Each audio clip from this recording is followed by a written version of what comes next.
Okay, Genesis 32, beginning verse 24. Then Jacob was left alone, and a man wrestled with him until daybreak. And when he saw that he had not prevailed against him, he touched the socket of his thigh. So the socket of Jacob's thigh was dislocated while he wrestled with him. Then he said, "Let me go, for the dawn is breaking." But he said, "I will not let you go unless you bless me." So he said to him, "What is your name?" And he said, "Jacob." And he said, "Your name shall no longer be Jacob, but Israel, for you have striven with God and with men and have prevailed." Then Jacob asked him and said, "Please tell me your name." But he said, "Why is it that you ask my name?" And he blessed him there. So Jacob named the place Peniel, for he said, "I have seen God face to face, yet my life has been preserved." Now the sun rose upon him just as he crossed over Peniel, and he was limping on his thigh. Therefore to this day the sons of Israel do not eat the sinew of the hip, which is on the socket of the thigh, because he touched the socket of Jacob's thigh in the sinew of the hip. Okay, so these aren't going to be in your notes, but let's go to Psalm 119.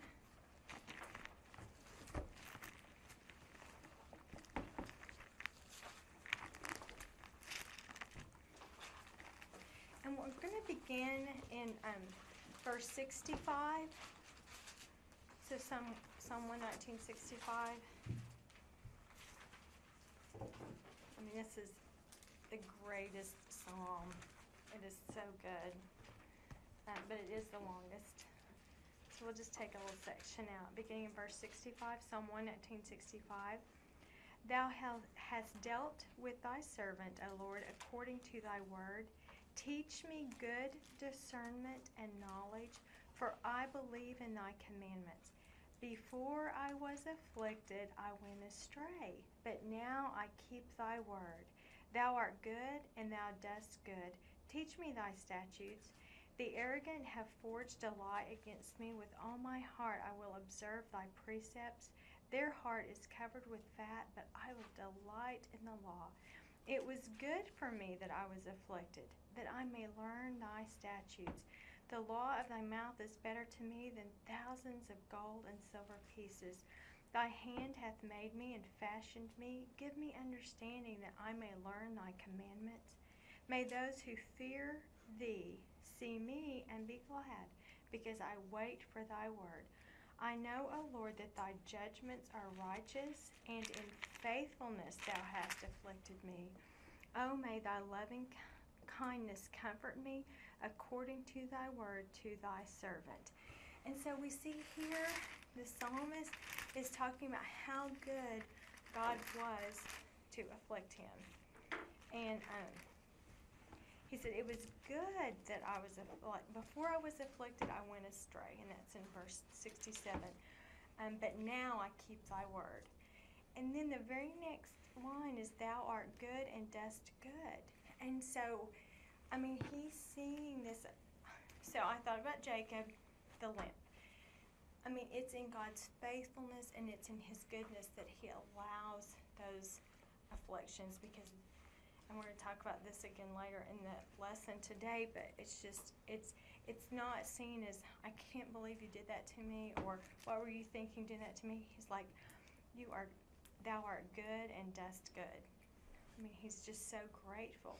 And then he says in verse 75, and in faithfulness thou hast afflicted me. In faithfulness. Not in, you've turned your back on me and abandoned me, but in faithfulness you've afflicted me.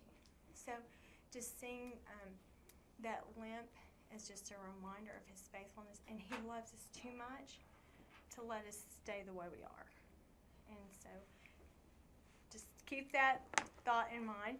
And now I want to take us to the New Testament and how Jacob wrestled with God, and he said, I won't let go until you bless me. I will not let go. I can't even imagine it. We talked last week about the pain of having a dislocated hip, and Sandy can tell us about how painful that can be. And yet he didn't let go. He afflicted him while he was wrestling. hip was dislocated. The very source of his strength. If you're a wrestler, that is the source of your strength, the source of your power.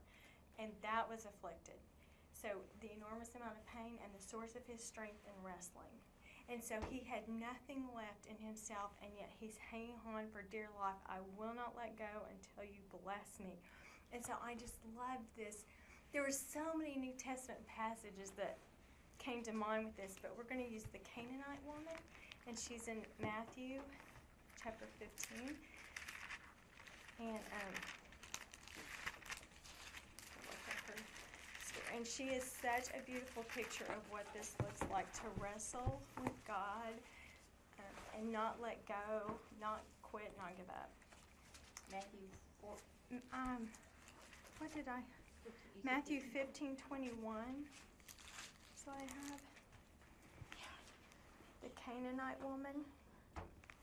And so I'm just going to read this story. And I mean, I just think it's fun to remember that the Canaanites were cursed be Canaan, after the whole, in Genesis chapter 9, cursed be Canaan, so a land that was cursed, and yet the New Testament and Rahab was also from the land of Canaan, and how God came to save everybody. So anyway, but here she is, a Canaanite woman, so the Canaanites would have been enemies of Israel. So here we have. And Jesus went away from there and withdrew into the district of Tyre and Sidon. And behold, a Canaanite woman came out from that region and begged and began to cry out, saying, "Have mercy on me, O Lord, Son of David. My daughter is cruelly demon-possessed." But he did not answer her a word.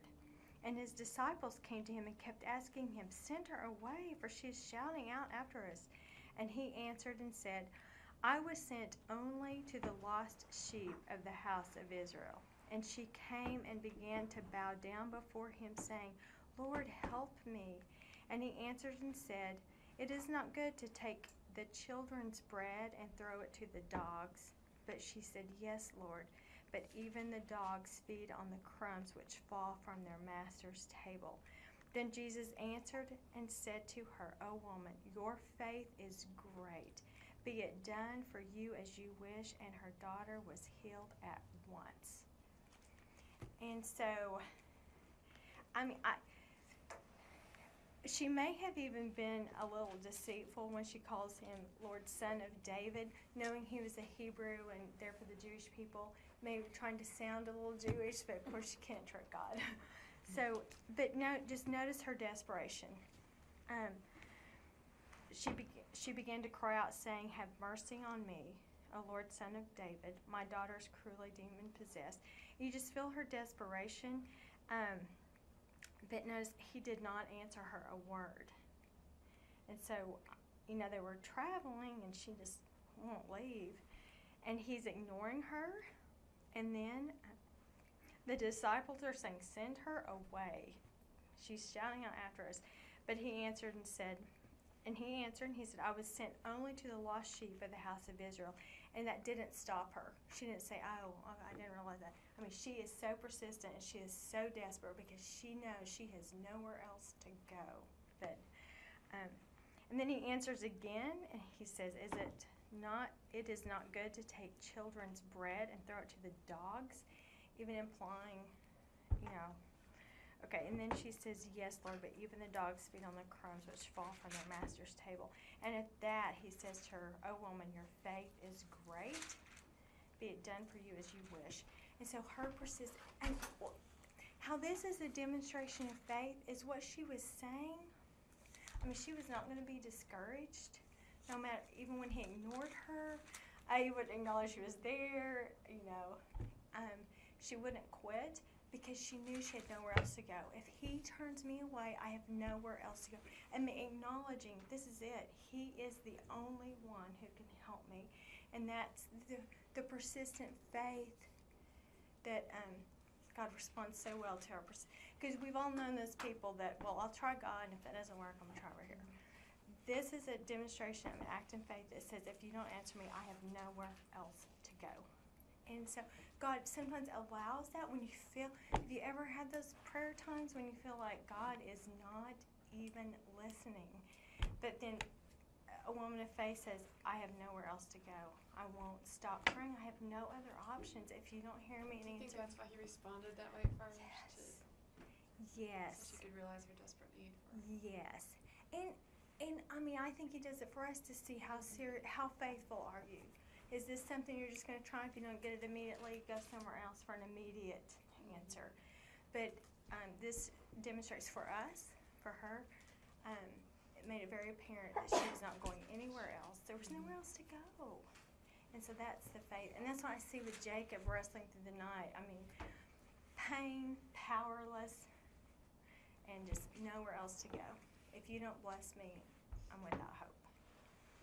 So I love that story. I thought that was such a good picture of that. Has he fed the 5,000 yet, or is that about to happen? I think that's the very next thing, isn't it? Because The I'm thinking 4,000. that. It was The chapter fourth- 14. Yeah. Did he fed them? Okay, he fed the 5,000, and then he feeds 4,000. Okay, because I thought it was interesting that she said, well, even the Yeah. children, they Even get the dogs get to eat Crumb. the crumbs.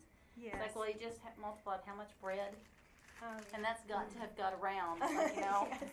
You got bread to Yes. spare. I know, it's like surely just a crumb will fall. And then, from the master's table, just her persistent faith. And that's what faith is. It's holding on.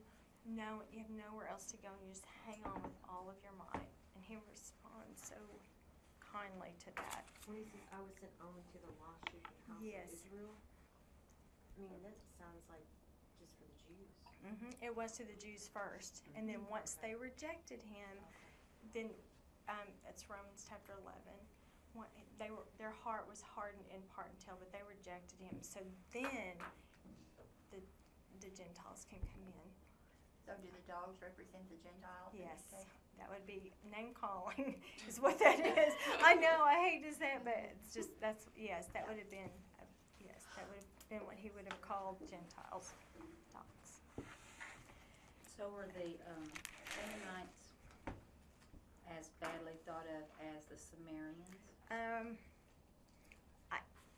No, I wouldn't say they were in that same category, but they were Gentiles, they were dogs, they were, I don't know, maybe.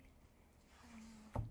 Because, it's contrary to what he taught about in the Good Samaritan. Yes. He taught that, and so, But they're all teaching the same lesson. right. Jesus is the only way.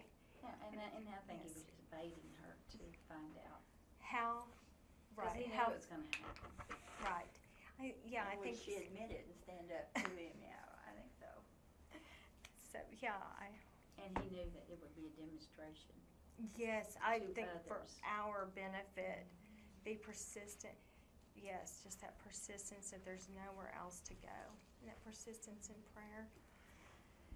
Then I also think that it's going to be interesting as we look at the story today, how Jacob didn't wrestle with Laban. He's not going to wrestle with Esau, but he wrestled with the Lord. And sometimes I think that's our struggle is to be faithful. Like when they came to arrest him, and Peter whips out his sword. Just that's not the kind of battle we're fighting. It wasn't to go out and militarily defeat. And as the persecution of the church is coming soon, the struggle, the battle is not to militarily go out and defeat those who are persecuting the church. The battle is going to be to stand firm and to not compromise, to not go into self-preservation mode, but to stand firm and not compromise. And so that's the real struggle. So that's the prayer struggle. That's the struggle we see with Jacob. It's not out physically wrestling with your enemies. It's that. And think of Jesus before going to the cross. So Peter whips out the sword, and Jesus goes to pray. Had been praying to the point that he's bleeding. Just not my will, but yours be done. So I guess the real struggle, the real prayer struggle, the real battle for us is on our knees, dying to self, crucifying our flesh continually. And that's the real battle and the real struggle, is just dying to self and crucifying our flesh continually. And that will cause you to wrestle in prayer. Well, I don't know. Yeah, go. Part of it, because I think about Jacob and, all the goats and all the sheep, they always turned his way, so God was taking care of all that. Yes. Everything just sort of fell into place, even though he's having to work longer. So he's got to be a little arrogant here. Mm-hmm. And then, he's going back and he finds out Esau's coming with 400 guys. And all of a sudden, he's not in control of anything. Right. And so he has to humble himself, and it's like, I can't do anything about this. I have no control over the situation. I've got a bunch of kids.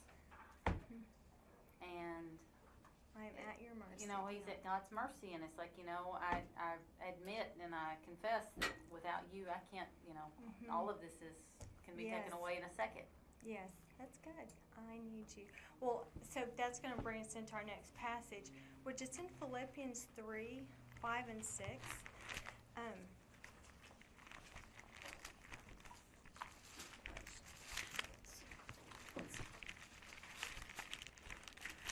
Philippians chapter 3. And I just...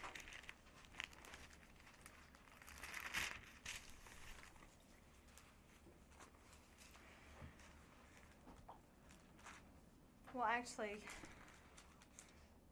we'll start in the middle of 4. It'll be right in the middle of verse 4. So Philippians chapter 3, the middle of verse 4, says, if anyone else has a mind to put confidence in the flesh, I far more. Circumcised on the 8th day, of the nation of Israel, of the tribe of Benjamin, a Hebrew of Hebrews, as to the law, a Pharisee, as to zeal, a persecutor of the church, as to the righteousness which is in the law, found blameless. But whatever things were gained to me, those things I have counted as loss for the sake of Christ. And it's such a reminder. I think sometimes we have this mindset that once we're born again, God's going to take our weaknesses and make them strong. But our strengths are why he called us, or our strengths, die to self. Well, let's just die to the weak parts of ourselves and cling to the strengths. And so I love this. So Paul is saying all of these amazing credentials. And I mean, on the surface, like our natural mindset would say, amazing. He's going to be a tremendous witness to other Pharisees. Look at these credentials. The Jews are going to. This is. I mean, if you're a Jew, this is it. I mean, there is no greater Jew than this. They would have followed that and thought that, and yet God sends him to the Gentiles. This means nothing to a Gentile. So he doesn't call us for our strengths. And that, I mean, in those happy talk churches, they will make you think he's calling you because of your great strengths. Die to your weaknesses, but gosh, God can use those strengths. Or you could be such an asset to the body of Christ because of your strengths. And what we see with Jacob, having a dislocated hip, what we see here with Paul, your strengths mean nothing to him. Surrender all, die to self, weaknesses and strengths. Surrender all. Because the tendency is to die to weakness and then rely on our strengths. And he's saying, it's worthless. He didn't choose us for our strengths. He chose us in spite of ourselves, not because of that. And I just thought that was such a pretty picture of your strengths mean nothing. We have to be totally 100% dependent on him and not dependent on our strengths. When we die to self, it's whole self. So anyway, do you have any thoughts or questions on that? And again, just a reminder, when God afflicts us and keeps us humble and mindful of that, it's in his graciousness that he doesn't let us rely on our strengths. Because we will. I mean, that's just natural. And in his gracious, in his faithfulness, in his goodness, he will keep us humble. Okay, any thoughts or questions? Okay, well, let's go back and did we stop it and restart it? Okay, Genesis chapter 33, beginning in verse 1. Then Jacob lifted his eyes and looked, and behold, Esau was coming, and 400 men with him. So he divided the children among Leah and Rachel and the two maids. And he put the maids and their children in front, and Leah and her children next, and Rachel and Joseph last. But he himself passed on ahead of them and bowed down to the ground 7 times until he came near to his brother. Then Esau ran to meet him and embraced him and fell on his neck and kissed him, and they wept. And he lifted his eyes and saw the woman and the children, and he said, "Who are these with you?" And he said, "The children whom God has graciously given your servant." Then the maids came near with their children, and they bowed down. And Leah likewise came near with her children, and they bowed down. And afterward Joseph came near with Rachel, and they bowed down. And he said, "What do you mean by all this company which I have met?" And he said, "To find favor in the sight of my Lord." But Esau said, "I have plenty, my brother. Let what you have be your own."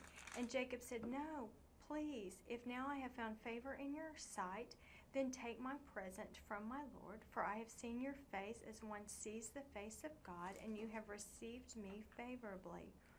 Please take my gift, which has been brought to you, because God has dealt graciously with me, and because I have plenty." Thus he urged him, and he took it. Then Esau said, "Let us take our journey and go, and I will go before you." But he said to him, "My Lord knows that the children are frail, and that the flocks and herds which are nursing are a care to me. And if they are driven hard one day, all the flocks will die. Please let my Lord pass on before his servant, and I will proceed at my leisure, according to the pace of the cattle that are before me, and according to the pace of the children, until I come to my Lord in Seir." And Esau said, "Please let me leave with you some of the people who are with me." But he said, "What need is there? Let me find favor in the sight of my Lord." So Esau returned that day on his way to Seir, and Jacob journeyed to Succoth, and built for himself a house, and made booths for his livestock. Therefore the place is named Succoth. Now Jacob came safely to the city of Shechem, which is in the land of Canaan, when he came from Paddan Aram, and camped before the city. And he brought the piece of land where he had pitched his tent from the hand of the sons of Hamor, Shechem's father, for 100 pieces of money. Then he erected an altar and called it El Elohe Israel. Okay. Let's go back to verse 1 and look at this. So we just had, I was trying to think how exhausted Jacob must have been, because if you remember when they left Haran, they left in a hurry because they didn't let Laban know, so they traveled 10 days before Laban overtook him. He has this encounter with Laban, and then he wrestles all night with this angel, and then when he gets up, because when he'd wrestled with the angel all night, he said, "Let me go because the sun's about to rise." And the sun came up, and then Jacob lifted his eyes and looked. Here comes Esau with the 400 men, as it had been reported to him, and so the 400 men were with him. And so he divided the children among Leah and Rachel and the two maids, and very strategic in the order. The favorites are in the back, because that was the safest spot. So he has the maid servants, and then he has Leah and her children, and then Rachel and Joseph are last. And that would have been the safest place if trouble came. This is also laying the groundwork when we get to chapter 37 and the jealousy between Joseph and the other brothers. And so it kind of starts here. Oh, and just another FYI reminder. So when Jacob was in Haran, he worked 7 years, and then he got married. And then for the next 7 years, he had all of his children. And then after Joseph, who was the youngest, after he was born, he wanted to leave. And then he worked 6 more years. So Joseph is probably about 6 years old. And this is going to be important too. Dinah was about the same age as Jacob, so they're about 6 at this time. And then Reuben, at the very most, 12. 12, because pregnancy's, 9 months. So, probably about 12. So, there are 11 sons between 6 and 12 years old. And then we know there was Dinah, who's also. So that's how old they are. So he puts them in order. Of course, his favorites are last in the safest spot. And then verse 3, but he himself passed on ahead of them. So he puts himself out front, and he's going to meet Esau first. And then he bows to the ground 7 times. And this would have been a very part of their custom. If you were greeting a king, it was that kind of greeting for a king, and it meant the 7 would have implied total submission or totally surrender to your authority. And so he gives him a very gracious, very humble greeting with the 7. And from what I understand, he would have bowed and then run a little ways and then bowed and then run like that. Okay, and then verse 4. Esau ran to meet him and embraced him and fell on his neck and kissed him, and they wept. This is the same language used in the prodigal son, I even read commentary from that aspect that he was quoting this passage even when Jesus was telling the parable of the prodigal son. And I put a reference in there. The father saw the son coming. Yes.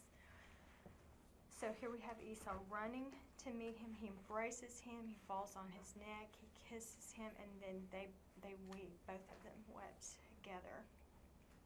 So How far was Succoth from Seir? Huh? How far was Succoth from? Oh, I've been trying to find it. Well, Can't find it. the land of Seir on your map is going to be called Edom. Esau, the Edomites.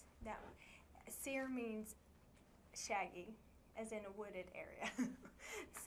But it would have been Edom on I your just map. wonder how much distance he put between them.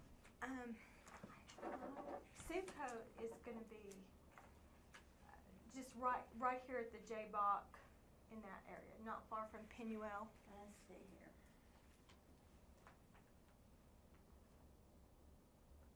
There's Penuel. Both are east of the Jordan, so not in the Promised Land. That's going to be very important. But so where they were, it would have been up south of there, like modern day Jordan, and it would have been south. So he wasn't that far away, was he? No. Well, and they can go about 12 miles a day.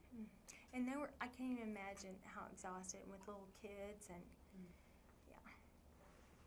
But I mean, it's just, if Esau had wanted to, he could turn around and came after him when he realized he wasn't. Oh, He yeah. was he was a no-show. Yeah, no.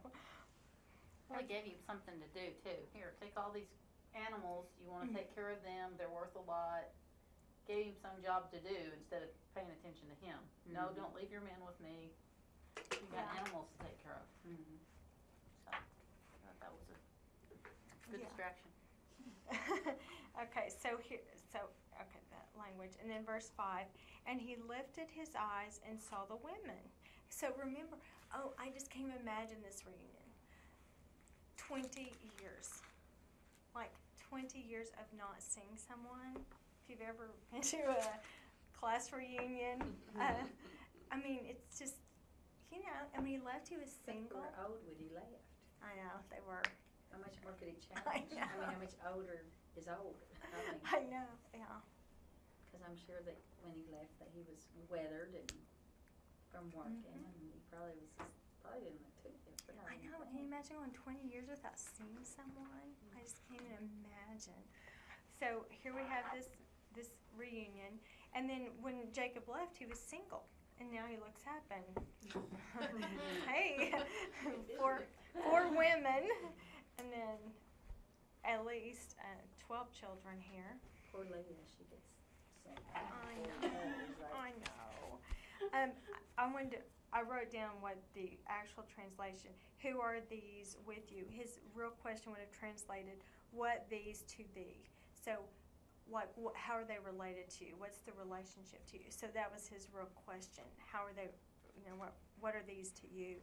And, the children, he said, the children whom God has graciously given your servant. He continually refers to himself as your servant. Not only with words but with his actions, and then again he's acknowledging that these are a gracious gift, not an earned, not a deserved, not a natural process, but a gracious gift from God. Then the maids came near with their children and bowed down, and then Leah came near with her children and they bowed down, and afterward Joseph came near with Rachel. So the women are always listed first, the maids, and then the children. Leah, and then the children. And then for some reason we have Joseph first. He's about 6 years old. Just very fascinating the way this is the words. I don't know what it means. I just FYI, just make note. Joseph came near with Rachel, and they bowed down. We're seeing his strong leadership skills from a very young age. I don't know. But he came first. And then, of course, they all bow. I mean, ever since this reunion has been talked about in the last chapter, it's been nothing but he's the master, I'm the servant. He's the greater, I'm the lesser. And his wives and children have picked up on that. And then, verse 8, this is Esau talking, and he says, what do you mean by all this company which I have met? And the company is, the company that he's talking about is, if you'll remember when he divided up all those livestock, I think we had 580 different animals, and so that's the company he's talking about. Like, what do you mean by all this? Host or company is what he says.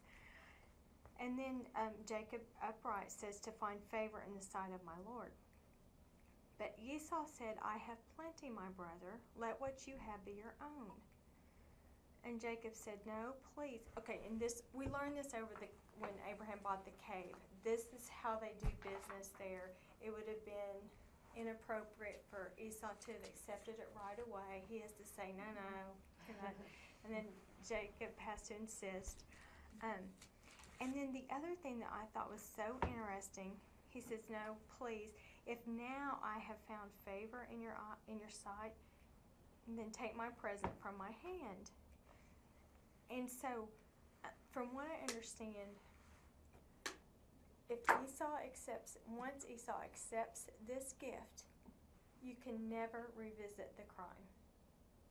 Like, I'm doing this, and I was trying to see which word. One of them, it literally means the blessing. So it would take us right back to the blessing that Jacob stole, and then Jacob's trying to bestow a blessing back. And if Esau accepts it, then he can never bring it up again. It's over. It's buried. It's over if he accepts the gift. And so this is a really big deal for Jacob in the reconciliation. And Jacob says, no, please, if now I have found favor in your sight, then take my present from my hand, for I see your face as one sees the face of God, and you have received me favorably. Please take my gift, which has been brought to you, because God has dealt graciously with me, and because I have plenty. Then he urged him, and he took it. So I wanted us to go back and look at last week. We talked about that Hebrew idiom in chapter 32, verse 20.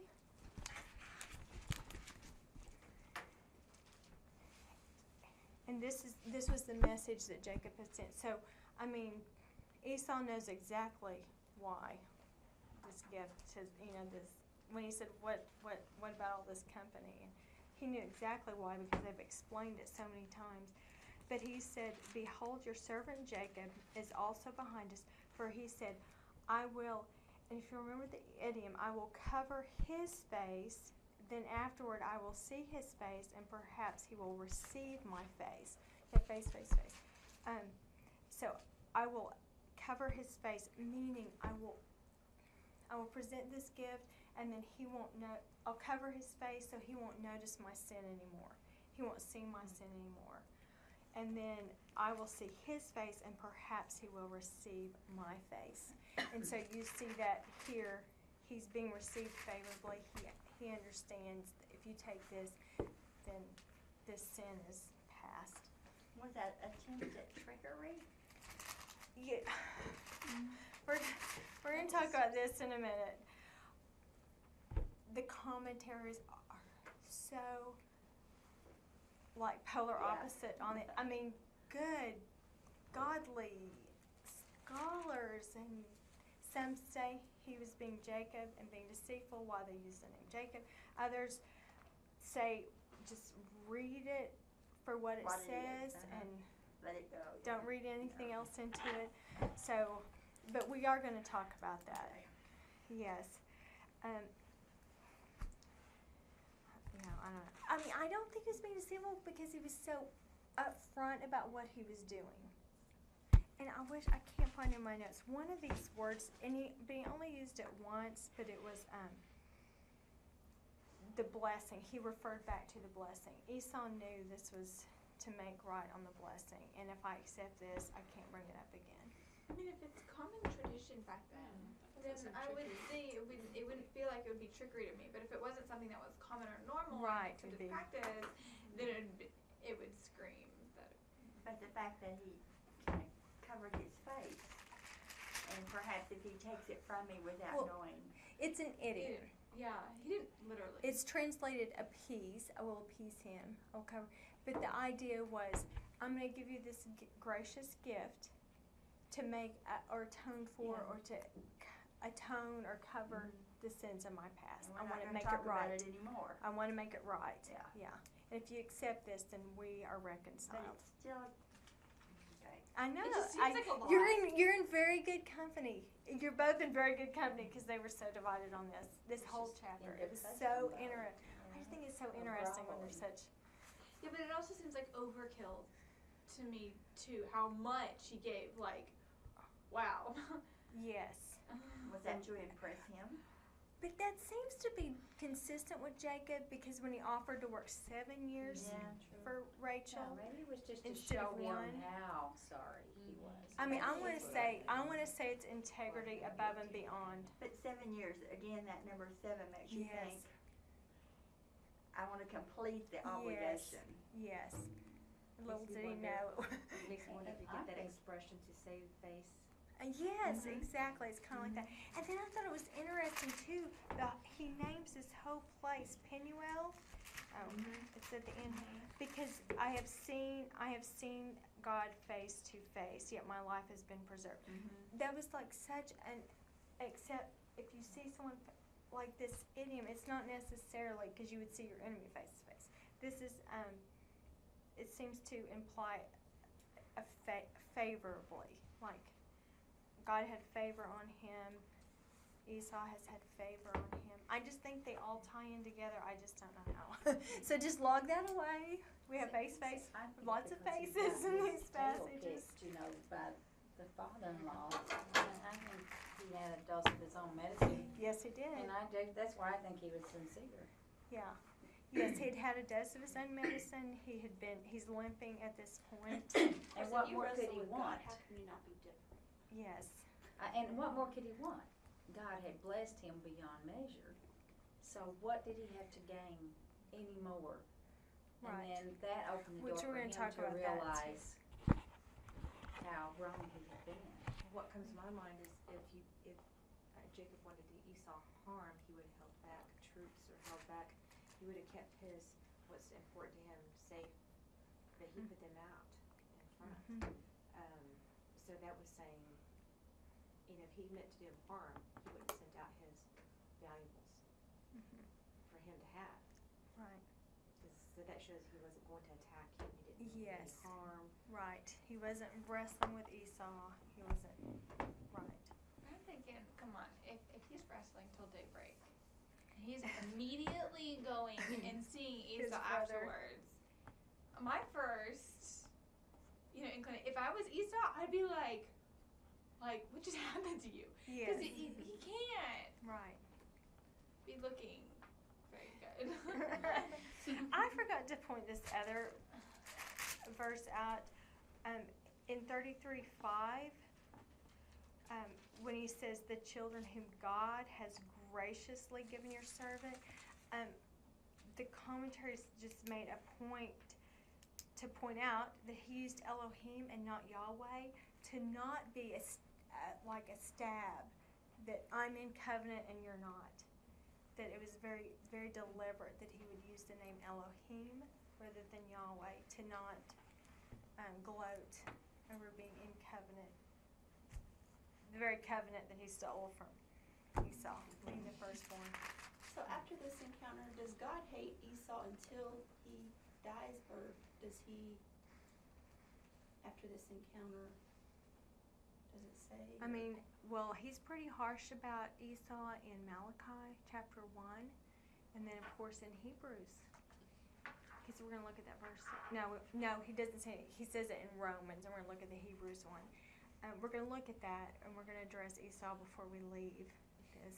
So there is absolutely no indication in Scripture whatsoever that there was ever a change, which is heartbreaking. But we'll look. We're going to look at Esau again in the New Testament before we leave him. Okay, so we have lots of faces, and then some of the other passages I thought was so fascinating. Okay, and then okay, it's here in verse 11. Please take my, and then it's blessing. That word, it's translated gift in mine. It was, please take my blessing, which has been brought to you, because God has dealt graciously with me. And of course, that immediately took me to Psalm 119 when he says, "You have afflicted me in your goodness." So in God's absolute I have this limp because God is so amazingly good, which the world would never see it that way. But God has dealt graciously with me. He has humbled me. He has not just whatever. And then obviously, and because I have plenty, God has not only blessed him spiritually and humbled him and just taught him true reliance on God, he's also blessed him materially with all this livestock and the children. Okay, then he urged him and he took it. So, and I mean, this was pretty common in that culture. Like I said, Esau could not have it would not have been appropriate to accept it immediately. He had to say, "Well, no, this is too great." And then Jacob urged, but here he does take it. And then Esau said, "Let us take our journey and go, and I will go before you." Oh, There's another thing that I wondered when we read through this about who bowed down. Joseph is mentioned before Rachel. yes. Isn't that fascinating? In one place it's Rachel and Joseph, and then it comes on over to that meeting with Esau. Yes. That's why I say I don't know if Joseph is demonstrating his leadership skills as a 6-year-old, but he goes out first and bows down. But when you said that a minute ago, I also thought, well, maybe the reason why they said Joseph is first of Rachel, if anything happens, he can have more kids with Rachel. So maybe she was the very last in case something did happen to Joseph. It could be. I don't know, but I just think it's when I just interesting. picture this, though, when I picture them coming up in groups, I don't picture a line. I just picture them coming up together and in same, in a straight line instead of one Okay. line. You see what I'm saying? Does Uh-huh. that make sense? So they would be in the same place, But he's just mentioned Even first for a even the reason. mentioning Right. is just significant. I don't know what it means, but just make note of it because it's very interesting. I don't know. Would they come up one by one in a row, or would they? No, I just don't know. I don't know. It would. I can imagine them kind of gathering around and being kind of maybe a little standoffish. I'm not sure how he's going to accept us. Right. Right, and then but when the mother goes first, Yes. then the children. But in this case, Joseph, Joseph this hopped on up there and said, "Hi." Hi, Uncle Esau. Yeah. Hi, Grandpa. Just, yeah, just the bowing, and yeah, it's just very interesting. Okay, before we move on to verse 12, we have to look at this in 11 because this is so fascinating. So we have here, okay, we're going to compare these two. Jacob's response in 11, it says, God has dealt graciously with me because I have plenty. Okay, but he says, because I have, I don't even know what he says. Mine says all that I Coal. I have coal. that was the Hebrew word, coal. Okay. If you go back up to verse 9, Esau says, "I have plenty," and they're translated the same. They're very different Hebrew words. So Esau said, "I have Rav." R-A-B is how you spell it. R-A-B is how you pronounce it. Rav. I have Rav. And then when Jacob says it, he says, "I have coal." K-O-L. What's actually coal? Okay, they're very different words, even though they're translated the same. I just thought this was so interesting. So when Esau says, "I have Rav," he's saying, "I have much," or "I have abundance." And actually, it's a word, but it's a contraction. And so if you have the whole word, it's Ravav, and to become much or to become abundant. So Jacob has much or has become much. Whereas Jacob says, "I have coal." And what he's saying is, "I have whole." Coal means whole, everything, totality. And I was thinking they use two different words because Esau has an abundance, but Jacob has everything because he's right with the Lord. He has the Lord. He has the favor of the Lord. He's covenant with the Lord. He has everything. So take the cattle, leave the cattle, who cares? He has everything he needs because he's right with the Lord. I just thought that was a great, so interesting. And then Esau says, "Let us take our journey and go, and I will go before you." So Esau is wanting to leave and journey together. And this is where the commentaries got, I mean, it's so fascinating. And I didn't realize it was so controversial, and then I read it in the first commentaries, and then I definitely wanted to read the other side just to hear both sides. I mean, godly men, great scholars, know the knowledge, know the language, they know the culture, and they're divided. So I don't suppose we're going to solve anything today, but I do want to remind ourselves of Romans 8:28.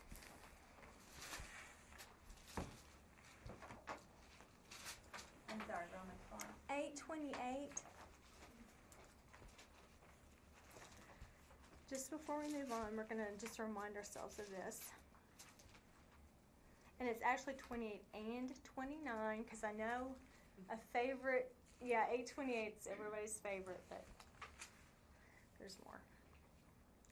It says, "And we know that God causes all things to work together for good to those who love God, to those who are called according to his purpose, for whom he foreknew, he also predestined to become conformed to the image of his Son, that he might be the firstborn among many brethren." So, God works all things together for those who love him and are called by him. And the way he defines good is being conformed into the image of his Son. Okay, the world loves to quote this verse, and they have no idea what it means. It doesn't mean works all things out for your prosperity, all things out for your benefit. He's working all things out for good, and then he explains that it's to conforming us into the image of his Son.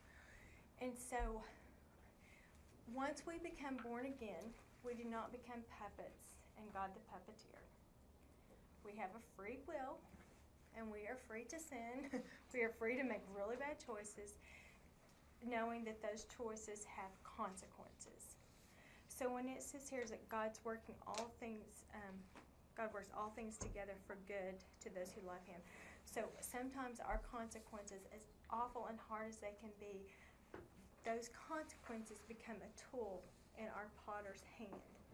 And he uses those consequences to conform us into the image of his son. And I cannot even say this verse without going a couple of chapters over to Romans 12, where he says, do not be conformed to this world, but be transformed by the renewing of your mind, that you may prove what the will of God is, that which is good and acceptable and perfect. So do not be conformed to this world. So we've got the pressures and the ways and the things of this world that are trying to conform us into their image, or whatever they think a Christian should look like. And we've got this pressure trying to put us into their mold. But here, God is on the other side, working, chiseling away to make us into the image of his son. So we're being conformed into the image of his son. And he does use our bad choices and our consequences. That's how it's all working together for good. Just like with Jacob, he's taken good, bad, and using those things to conform him into the image of God's son. And so we're going to see, I don't know if Jacob was supposed to go to these places. I don't know if he wasn't supposed to. The scripture isn't clear, but what I do know, this is what Jacob did. Fact, truth, this is what he did. And whether right or wrong, God's using those events to conform him. So it just doesn't say. Some commentaries will say and especially in light of next chapter, the things that happen in Shechem, a lot, and he still uses the name Jacob, so they said there's no way he's acting in accordance to God's will. And then others say, there's no indication that he wasn't supposed to go there. He wasn't told where to go. We just don't know. We just know fact. This is what he did, and God's going to use these circumstances to conform Jacob. So any comments or thoughts on that? Okay. So, verse 12. So back in Genesis 33:12. Then Esau said, let us take our journey and go, and I will go before you. But he said to him, my Lord knows that the children are frail, and that the flocks and herds which are nursing are a care to me. And if they are driven hard, one day all the flocks will die. And one thing that we do know is, I think it's in chapter 28, when Jacob left, he left his father's house because Esau was going to kill him. So he left and went to Haran. We know that when God met him at Bethel, he promised to bring him back to the promised land. So, fact one, Edom or Seir was not the promised land. It was not where his final destination was supposed to be. So we do know that. Isn't Edom down there where you had Sodom and Gomorrah? No, because it's on the other side of the Jordan. But it's south, but it's on the other side. Yes. But you're right, it would have been very close. Very, very, very close. Exactly. So, yeah. But not quite in Israel. I don't think that map would show it, does it? It shows Edom, there and it you're is. right, Zoar is right there. Uh-huh. Would have been right there. So maybe that wasn't in. I was thinking all the Moabites, Yeah. and you had a whole bunch of people right Yes, there. you're right. Not the most moral No. setting. Because the Moabites came from Lot, who escaped Sodom and Gomorrah and had children with his daughters. Yes. Good. Thanks, Louise.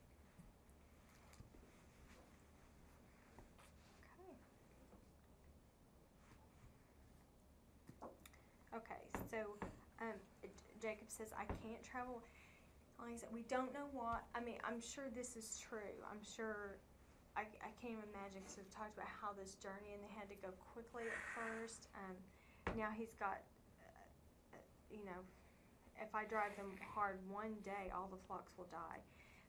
So Jacob says, please let my Lord pass on before his servant, and I will proceed at my leisure according to the pace of the cattle that are before me, and according to the pace of the children, until I come to my Lord at Seir. I don't know if that was his original plan to go there. There's no record that he ever ends up there. I don't know if he was genuinely planning on that and just got rerouted, or if he knew all along he had to separate himself from his brother. Because Seir is not the promised land, and we know, like, beginning even with Abraham. Abraham was not the firstborn, but he was separated out to be the lineage of Christ. And then there's Isaac and Ishmael, and Isaac separated out. And then again we have Jacob and Esau, and Jacob's being separated out. So And there was, I mean, there was no love lost between them from the beginning. And maybe after, it took such a load off of him to know that he had made peace with him and repented on his Yes. part. And if you've ever wronged anybody that you're not close to and you've apologized, it's just good for you to just Yes. go on your way and that's done. It's like, Yes. this is over. I don't have to worry. That's not going to be on my mind forever. So maybe that was it. Maybe he was just so relieved that it was done. And I keep going back to with Laban and Esau, where he wasn't combative, he wasn't fighting them. They both ended peaceably, but he doesn't go their way. He still separates out and goes a different direction. But it was peaceable. It wasn't, like I say, the only wrestling he did was with the angel of God. So yeah, I think you're right. I think he was just separating out. Well, he's compassionate even toward the livestock and the children. Yes, that's a good point. Very compassionate. He worked with them all that time. Yes, I mean, he he's knew them attached well. to his flock, which is what shepherds do. They love their flock. Okay, so then in verse 15, and Esau said, "Please let me leave with you some of the people who are with me." But Jacob said, "What need is there? Let me find favor in the sight of my Lord." So Esau returned that day on his way to Seir. So, I mean, Esau wants to travel together, and he even calls it, what does he say? Our journey. Yes, let us take our journey and go, and I'll go before you. And then he says, well, please let me leave some of my people with you. And Jacob doesn't, and that's what we just don't know why. We just know he doesn't. In fact, he doesn't, but we don't know why. He says, "Let me find favor in the sight of my Lord." So at that point, Esau returned, and as far as we know, they won't see each other again until they bury their father. But I mean, and I was thinking too about that. Back to what Carol was saying, that New Testament verse that if you go to the altar and then you remember that a brother has something against you. It's not you have something against your brother. A brother has something against you to go make it right. So here he's just encountered God, and then he needs to make things right. He can't move forward until he does. No, and yeah, I just think it was, and a brother. I mean, so anyway. But the the reconciliation. relationships were not the He same. so wanted to be he just needed to make that right. Okay.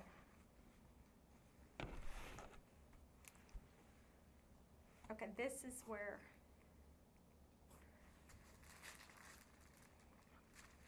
I want us to revisit Esau. But before we go to the New Testament, let's look at Genesis 27, because I went back and rereading through all of this, and let's go back to Genesis 27. Yeah, the very end of Genesis 27, like 43, 44. Yeah, 43. Genesis 27, 43. Did I put that in your notes? I know, Carol, you're going to be shocked. I debate. Oh, what do we do? Did I call it down? So, Genesis 27:43, and this is right after the deception led by Rebekah. Now therefore my son, so Rebekah's talking to Jacob. Now therefore my son, obey my voice and arise, flee to Haran, to my brother Laban, and stay with him a few days until your fury subsides, until your brother's anger against you subsides and he forgets what you did to him. Then I shall send and get you from there. Why should I be bereaved of you both in one day? So, I mean, even his own mom didn't really see him being a long-term grudge holder. And we all know he was old enough by then that she would have, how, I can't remember now, were they 87 or 70? I thought there was 70. 77. Yeah, 77, so plenty of time to get to know your son and his character. And she did not expect him to even be a grudge holder. I mean, it just, from reading this, she wasn't expecting it. And so, you know. Maybe she didn't think he was that smart. I don't know. I mean, I don't think he was that smart, to be quite honest with Well, you. just like a hothead and get it over with, and then it's Impulsive and yeah, and then it's over. And so, go to the next hunt. yes, yeah, just, you know, take your frustrations One of the out. first little rednecks. But just for Jacob to walk there was going to take more than a few days. That's what I was just thinking. Yes. Like the journey. Yes, would we say a that's month? true. Yeah. He had time to think while he was walking. Yes, he didn't did. But I just thought that was interesting that even she didn't think, you know, that he would hold a grudge long. So keeping that in mind, let's go to Hebrews 12. Did I put that one in there? I wanted to just look at this again in light of everything we've read.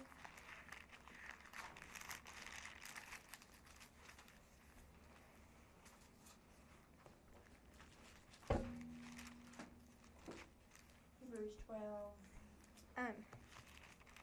16 and 17.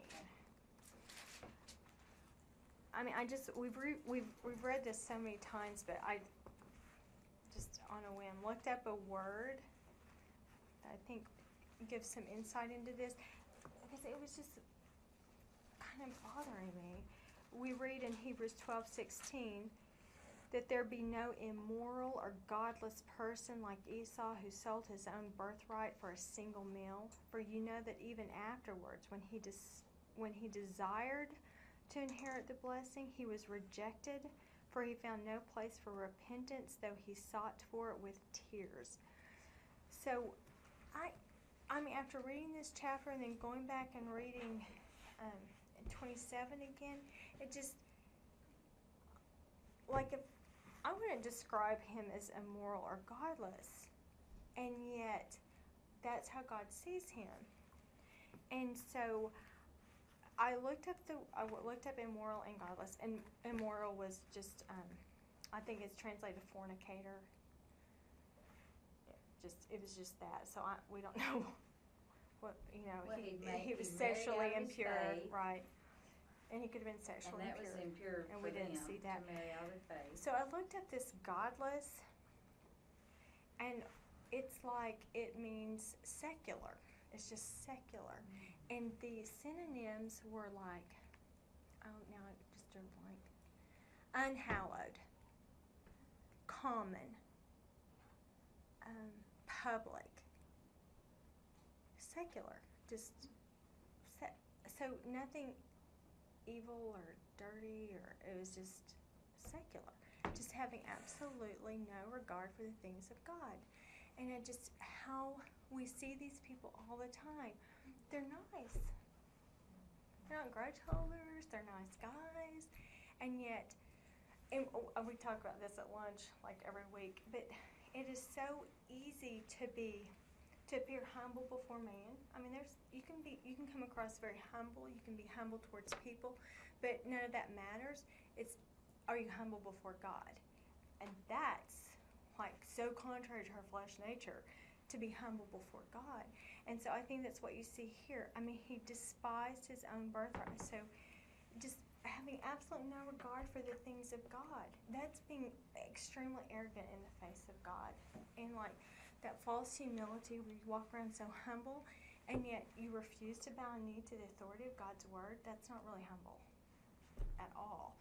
It's interesting, that article Yes. talks about them, that they're like, well, we want to show that and it used the word secular. And that he's secular. godless too. And it said that secular people, we're nice and we're charitable, and like they're doing charitable things, and they're like, we want people to see that we're nice and charitable, and we're your next door neighbors or whatever. and it's like secular people are good. It Who said refused to something like bow a knee to God, to refuse to make this. And I read an article too just recently on, of course, I know that there's that passage, and now I just went blank on where it is, but the Old Testament, it talks about in the days prior to Christ's return, good will be, they're calling good evil and evil good. Everything is like, the world's way is so upside down from God's way. And this would be one example. So they were saying we're used to, you were humble if you said, no, I set aside my will and I make this the ultimate authority in my life. This is truth. This is the ultimate authority. Well, now, if you say God's word is absolute truth, that's considered arrogant. And it's humble to say, well, you know, who am I to say what God thinks, and I can't know the mind of God. That, in the world's eyes, is humility, and that is total arrogance in the face of God. He's made it very clear, and you can know what he approves and what he disapproves by reading his word. It's not like we're making it up. He's made it very clear. And so, you know, the arrogance is to deny that, and the true humility is about new to it, and yet the world has turned that totally upside down. Who are you to say that's wrong? Well, God said it. We didn't. God did. that. It makes us haters. We're haters, yes. Yes. To speak, I mean, I loved that little chart we had of truth versus lie. And if you speak the truth, it is now so like one of the things would have been, what were some things we talked about? We'll just say gender. I mean, God made us male and female. He made physically, girls are different than boys. Emotionally, girls are wired differently than boys. And the world is trying to do away with gender and make us all the same. And then if you speak, but God made man and woman differently, then you're a hater. We could just go down the list. There are just so many things. And the homosexual issue, you know, That- we are intolerant to say anything if we don't glorify their lifestyle. If you say marriage is one man and one woman for life, well, you're a hater. And so just even speaking truth today is against the law. So anyway, just very interesting. Very, very, very interesting. So anyway, I mean, Esau is a very nice guy. I mean, he's just a nice guy. The way he responded to Jacob, you know, his mother knew that. He wasn't a great child. And yet he is just secular. He has absolutely no regard for the things of God. And that's all that matters, is how you view God.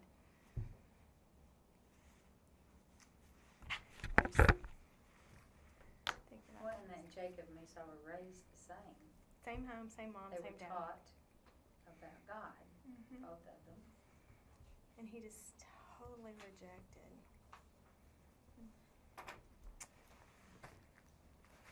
Okay. Let's go back to Genesis 33. And pick up in verse 17. Jacob journeyed to Sukkot. And I mean, Sukkot is, it's all taking place in this area. You can see Penuel and Sukkot. It's all around the Jabbok. But it's still east of the Jordan, so he hasn't made it to the promised land yet. But it's east of the Jordan. And it's Sukkot, because he made that, it's booths.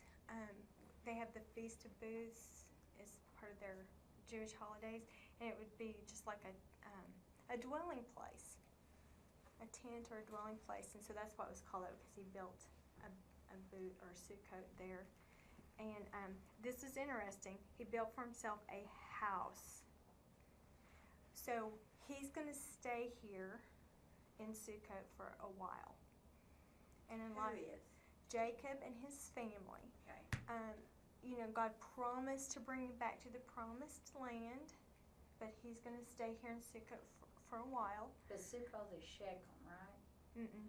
It's not, Mm-mm. because I thought he just named the place he was at Sukkot. He named the place Sukkot right here. He's not going to get to Shechem till a little bit later, next verse. But that's why it's so important that we read that he built a house for himself. That meant he stayed a while, because the events that happen next week are going to take place in Shechem, and so Dinah is probably going to be 12, 13. So that kind of gives us an idea.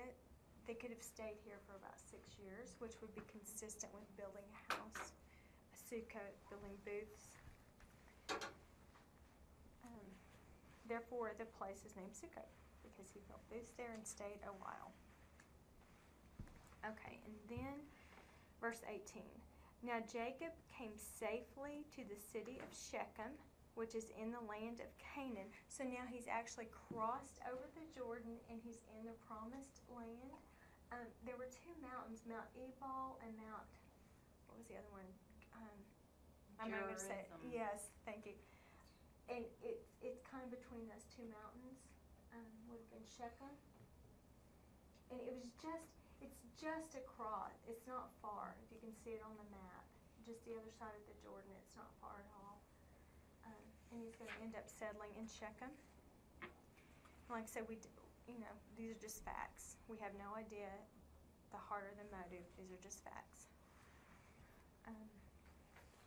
And it says, so Jacob came safely to the city of Shechem, which is in the land of Canaan. So he's finally arrived back in the promised land. And when he came from Padan Aram and camped before the city, and so that before, it's in the face of the city, and it would have meant the east of the city. It would have been understood that he was on the east of the city, which would make sense because he's coming from that direction. He camped before the city, and he bought a piece of land where he had pitched his tent from the hand of the sons of Hamor, Shechem's father, for 100 pieces of money. So he's going to buy a little piece of land here, and it's so interesting because later, if we go to Joshua, chapter 24, and the book of Joshua is like a lot of years later, when Israel actually come to live in the land of Israel, and they defeat everyone living there, and then they divide up the land between these 12 sons that we see born. They divide up the land, and so that's what they're doing in Joshua. And then at the very end here, Joshua 24:32. Now they buried the bones of Joseph, which the son of Israel brought up from Egypt, at Shechem, in the piece of ground which Jacob had bought from the sons of Hamor, the father of Shechem, for 100 pieces of money, and they became the inheritance of Joseph's sons. So that would be the piece of land that Joseph's son, one of his sons, inherit, Ephraim. And so Joseph, before we get out of Genesis, you're going to see Joseph is going to end up in Egypt, and he's going to die in Egypt. And before Israel, when Israel gets freed from Egypt, they're going to take the bones of Joseph, and then when they actually come into the land of Israel, they'll bury his bones there. So just interesting FYI. And I mean, these names we're reading, you're going to continue to see them just throughout the Old Testament. So it's so fun to have a reference point to go back and read its history. And then we need to look at this last passage.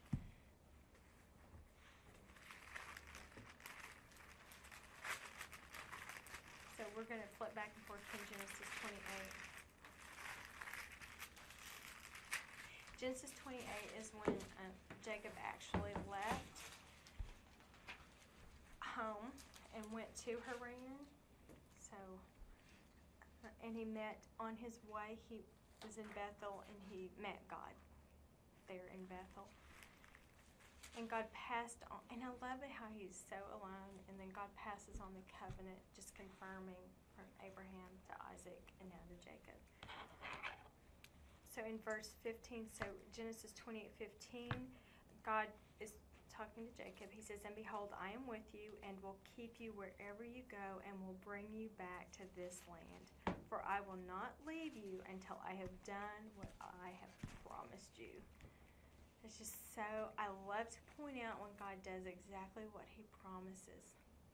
But, I mean, we're in a world where no one keeps their word, no one means what they say. Words just are meaningless, and yet God is so faithful. And so I think sometimes it's hard for people to know that what God says is absolute truth, never wavers. And I mean, in Galatians, when he talks about these covenants or these contracts, once a contract or a covenant has been ratified, you can't go back and erase names or erase conditions. So whatever he says, I mean, it's set in stone for eternity. And so here it is. He fulfills his promise. He brought him back to the promised land, as he had said. So he fulfilled that promise, which is why he's Yahweh, covenant maker and covenant keeper. And then he erects this altar. And I mean, I just read it just so casually, and Do you think Joseph, it says he awoke from a dream after God had told him this. Do you think he knew, was he conscious, did he know that in the end he would end up in Egypt again, his burial would be there? Which verse? Okay, we're talking about, I will bring you back to this land. Yes. Okay, this is Jacob. Yeah. He's talking to Jacob. Jacob, Joseph yeah. is the, I meant him. I think that's why yes, I think he knew that. I think that's why he, But then the next verse is, after Jacob awoke from his dream. So, the Lord spoke to him in a dream. yes. Okay, But all then when he woke up, he says, "Surely the Lord is in this place, and I did not know it." I mean, he knows he's encountered Okay. the living God. Yeah, that's interesting. I should look up that word, dream. Or from his sleep. He woke up from his sleep is what my translation says. Which is common, because even when he made the covenant with Abraham, he was in a deep sleep. But I mean, he knew that he knew that he knew. He'd encountered the living God. So I think that's why he does the things I think that's why he did everything he did. And he didn't have to retaliate when Laban was so ugly. Because he knew that God had made this promise. He didn't fear for his life. Major ways that God communicated with him too. Right, pre-written word. I mean, they didn't have the written today word. we solve a lot of problems in our sleep. Yes, we do. Yes, that's true. But I mean, God did speak in dreams before. I mean, I just can't imagine going through life and not having the written word. Like, I can't even let myself even think what that would be like. So God, in his graciousness, made his word known, even before it was recorded. Okay, so fulfill this promise. And then skip down to verse 21. So I'm still in Genesis 28:21. Well, I gotta read the whole thing. Oh, I just have to read the whole thing. We'll just read the whole thing. Let's go back up to 13. We're going to go back up to 13 and just read the whole. So Genesis 28:13. And behold, the Lord God stood. This is Jacob's ladder when God provided a way. Like Jesus, this is a picture of the gospel. Jesus is going to be a way to reconcile man with God. And behold, the Lord stood above it and said, "I am the Lord, the God of your father Abraham, the God of Isaac. The land on which you lie, I will give it to you and your descendants. Your descendants shall also be like the dust of the earth, and you shall spread out to the west and to the east and to the north and to the south. And in you and in your descendants shall all the families of the earth be blessed. And behold, I am with you, and I will keep you wherever you go, and I will bring you back to this land. For I will not leave you until I have done what I have promised you." Then Jacob awoke from his sleep and said, "Surely the Lord is in this place, and I didn't know it." And he was afraid, and he said, "How awesome is this place! This is none other than the house of God, and this is the gate of heaven."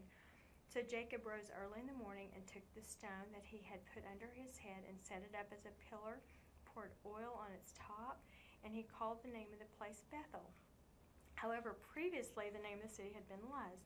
Then Jacob made a vow, saying, "If God will be with me and will keep me on this journey that I take, and will give me food to eat and garments to wear, and I return to my father's house in safety, then the Lord will be my God. And this stone which I have set up as a pillar will be God's house, and of all that thou dost give me, I will surely give a tenth to thee." And so he sets up this pillar as a reminder.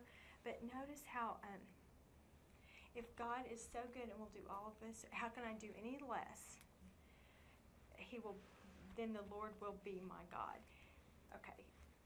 And he's still Jacob here, then the Lord will be my God. And then we see here when he's brought him back to the promised land, back in 33:20, then he erected an altar and called it El Elohi Israel. God, mighty one or strong one of Israel. He uses his new name. Which I read that so just casually because I'm so used to seeing the God of Israel, the God of Israel. But realizing this is the first time, like God gave him that new name, and this is the first time he's setting it up, acknowledging what he had said, he will be my God, and here he's saying he is the God of Israel. So not only meaning the God of the nation of Israel, but Jacob saying he's the God of Israel. It's personal. It's very personal. So God, the mighty one or the strong one of Israel. And he uses his new name. I thought that was so neat.